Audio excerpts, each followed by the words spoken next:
Assalamualaikum warahmatullahi wabarakatuh. Kami dari kelompok 4 ingin mempresentasikan atau menjelaskan modul 2 yaitu Basic Sleep dan End Device Configuration. Oke. Assalamualaikum warahmatullahi wabarakatuh. Kenalkan, kami dari kelompok 4. Saya bernama Muhammad Haifaz Zanubila.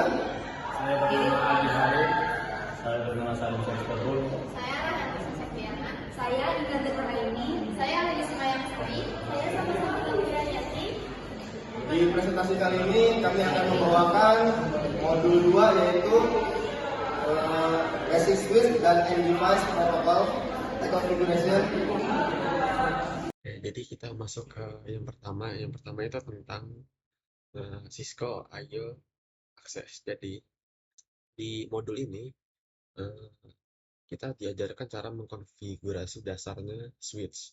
Nah, kemudian switch dan juga end device supaya nanti ketika kita memakainya kita bisa memakainya dengan benar, termasuk akses Cisco I/O setting dan IP address.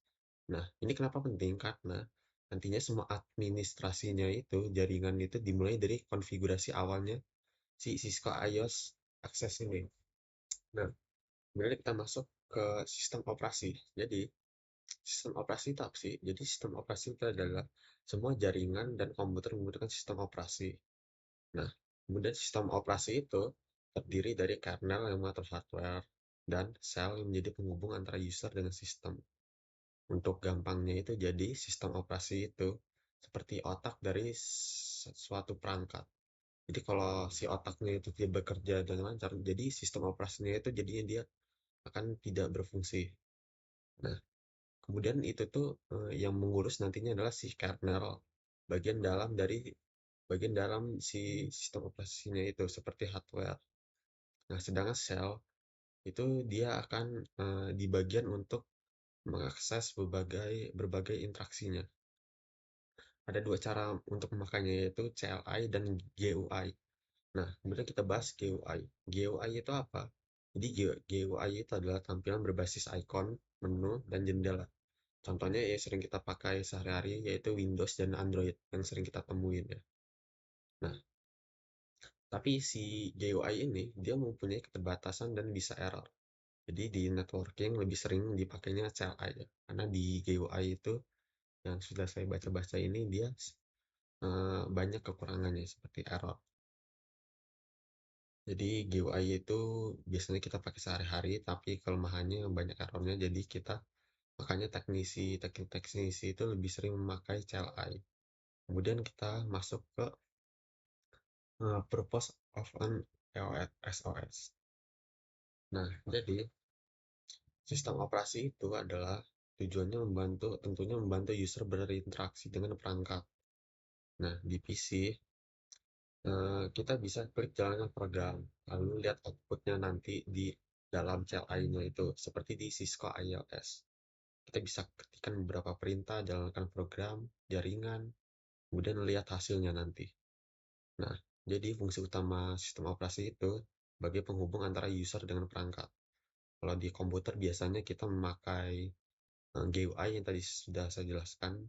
Biasanya kita klik pakai mouse, nanti itu di icon Windows-nya muncul berbagai tampilan.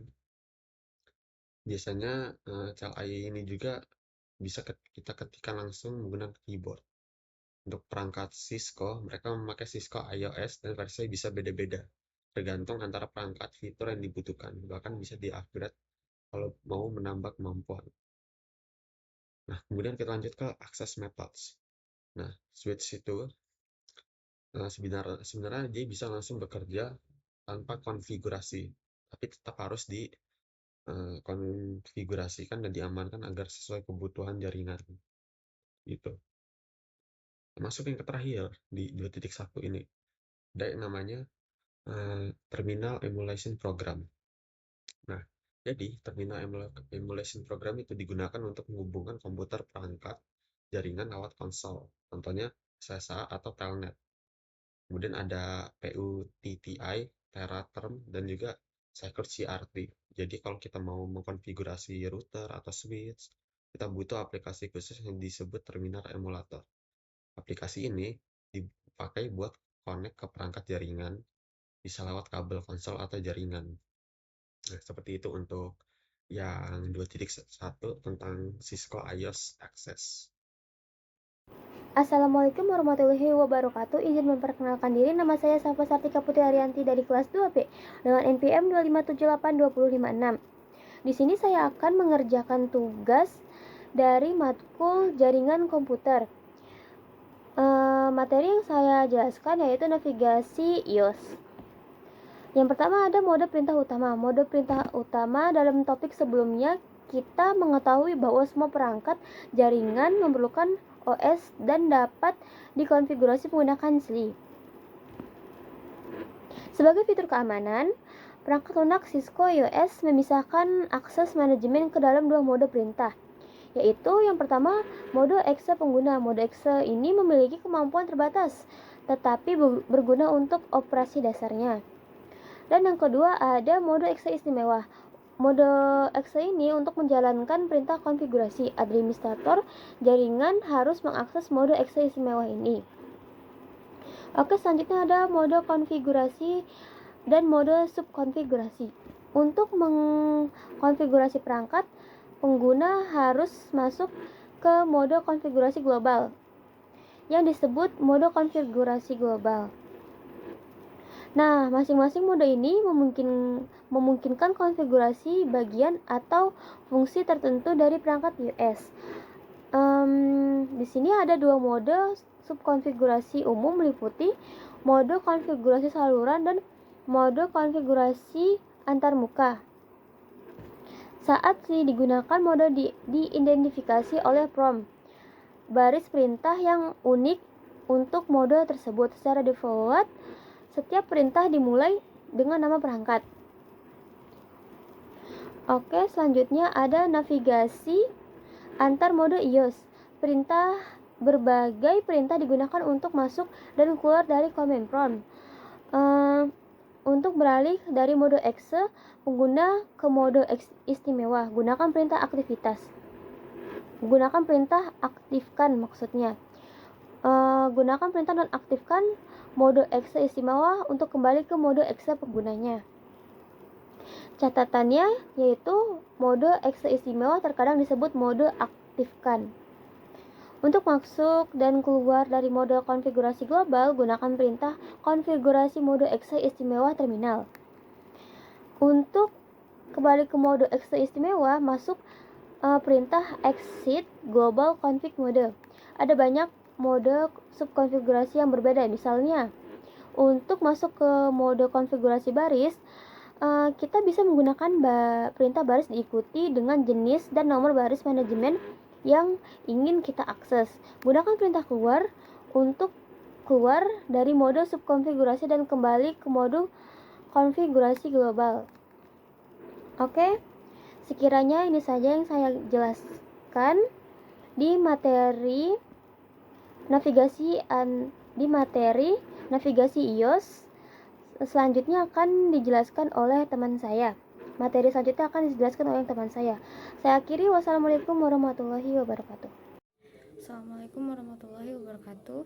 Nama saya Rahel Nisa Septiana dengan NPM 25782050. Saya dari kelas TRI 2B. Di sini saya akan menjelaskan mengenai modul tentang konfigurasi perangkat dasar 2.4. Oke. Jadi di sini yang pertama ada nama perangkat. Nah, pertama kita tuh harus menyiapkan perangkatnya dan mengonfigurasi perangkat tersebut. Kemudian kita memberikan namanya itu harus yang unik. Jadi kayak misalkan hostname itu nggak boleh yang namanya dari pabrik. Kemudian di sini ada beberapa penamaan hostname. Yang pertama itu dimulai dengan huruf. Jadi kalau misalkan hurufnya huruf besar semua. Kalau huruf kecil semua. Kemudian dia tidak mengandung spasi, lalu diakhiri dengan huruf atau digit. Kemudian dia bisa menggunakan, jadi dia tuh kalau huruf-huruf semua, kalau angka semua. Kemudian untuk panjangnya itu kurang lebih 64 karakter. Kemudian kita itu ketika mengkonvensi nama, kita tuh menggunakan CLI atau Command Lines Interface, yang dimana untuk menerapkan ke nama perangkat. Nah, jadi dari mode Privilege Access, akses mode konfigurasi global dengan memasukkan nama perintah atau jadi perintahnya itu configure terminal. Kemudian kita memasukkan nama hostname yang sudah kita buat itu di perangkat. Lalu yang selanjutnya di sini ada pedoman kata sandi. Nah, jadi kata sandi itu nggak bisa sembarangan karena kalau misalkan kita pilih kata sandi yang pakai kata-kata umum itu pasti bakal gampang ditebak. Nah, di sini ada poin penting yang perlu kita pertimbangkan untuk memilih kata sandi. Nah, yang pertama itu kita harus pakai kata sandi yang panjangnya itu lebih dari 8 karakter. Bisa 8 karakter atau lebih, tapi nggak boleh kurang. Kemudian kata sandi itu harus menggunakan kombinasi antara huruf besar, huruf kecil, angka, karakter khusus, atau urutan numerik. Kemudian kita nggak boleh pakai kata-kata umum karena itu mudah ditebak. Misalkan kayak 1-8 itu kan mudah banget ditebak. Selanjutnya di sini ada konfigurasi kata sandi. Jadi pertama kali untuk terhubung ke perangkat kita tuh kan ada di dalam mode esek pengguna. Nah, mode ini tuh diamankan menggunakan konsol. Jadi untuk mengamankan akses mode esek pengguna, kita tuh harus masuk ke mode konfigurasi konsol baris menggunakan perintah konfigurasi global konsol baris 0 atau perintahnya tuh line konsol 0 kalau di CLI. Terus kita masukin passwordnya, terus kita login. Selanjutnya buat mengamankan akses esek privilege itu kita pakai perintah enable secret password global atau enable secret class gitu. Selanjutnya apa ya? Di sini ada enkripsi kata sandi. Jadi untuk mengenkripsi semua kata sandi teks biasa itu kita pakai perintah service password encryption. Terus buat memverifikasi bahwa kata sandi kita tuh udah dienkripsi itu pakai perintah show running config. Nah, terus di sini ada pesan spanduk atau banner. Jadi banner ini tuh gunanya buat ngasih tahu kalau perangkat itu cuman bisa diakses sama personal atau sama organisasi. Nah, untuk perintahnya masukin perintah banner motd authorize access only. Oke, mungkin itu aja yang bisa saya sampaikan dari konfigurasi perangkat dasar. Terima kasih. Assalamualaikum warahmatullahi wabarakatuh. Di sini saya akan menjelaskan materi modul 2 konfigurasi switch dan end device, lebih tepatnya di bagian 2.5 yaitu configuration file. Jadi konfigurasi file itu pertama itu disimpan dalam RAM dan VRAM dan NVRAM. Jadi BIOS itu memiliki 2 tempat penyimpanan utama agar file itu dapat terkonfigurasi sementara gitu. Misalnya di bagian running configuration atau RAM itu tuh bersifat sementara, jika listrik mati ya semua akan hilang. Terus untuk yang permanen yaitu NVRAM atau bisa disebut startup configuration itu bersifat permanen. Nah, file ini bakal dibaca saat switch dinyalakan gitu kalau misalnya disimpan di dalam NVRAM. Terus cara konfigurasi file dengan cara melakukan 3 command ya, atau the big 3 commands. Jadi pertama kita masuk ke dalam CLI dulu, terus kita bisa show running config itu untuk menampilkan apa saja yang aktif sekarang. Terus copy running config startup config itu tuh untuk perintah paling penting untuk menyalin kerjaan atau tindakan apa saja yang sudah kita lakukan dalam CLI itu. Terus yang kedua itu adalah array startup config. Ini itu digunakan jika ingin mereset switch ke pengaturan publik. Ini disertai dengan perintah reload. Nah, terus yang ketiga backup ke file text. Jadi administrator jaringan itu biasanya nggak catat dalam perangkat doang, tapi juga di secara nyata, secara file text gitu.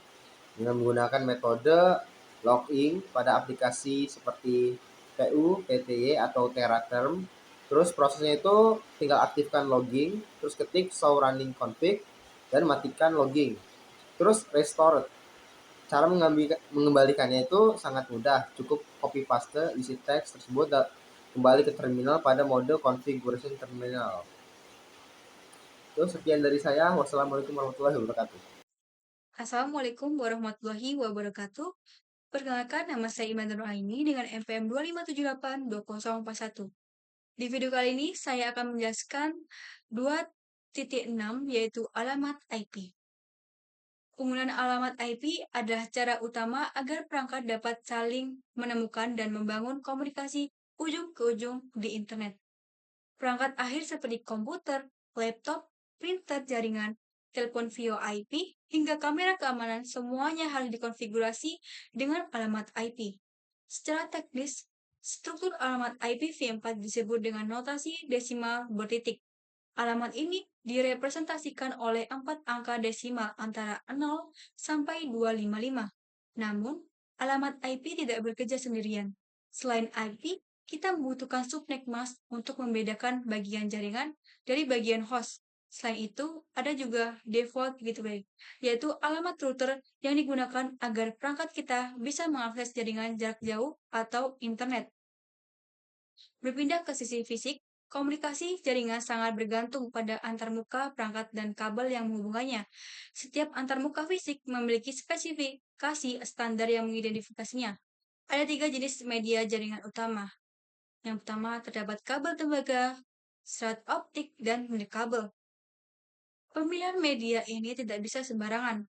Kita harus mempertimbangkan jarak transmisi sinyal, kondisi lingkungan, kecepatan data, serta biaya instalasi. Saat ini, Ethernet menjadi teknologi jaringan lokal atau LAN yang paling banyak digunakan. Saya akhiri. Wassalamualaikum warahmatullahi wabarakatuh.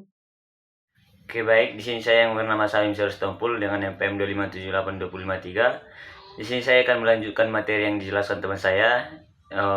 Saya akan menjelaskan di bagian 2.7.1. Oke, langsung saja masuk ke 2.7.1, yaitu konfigurasi alamat IP manual atau statis.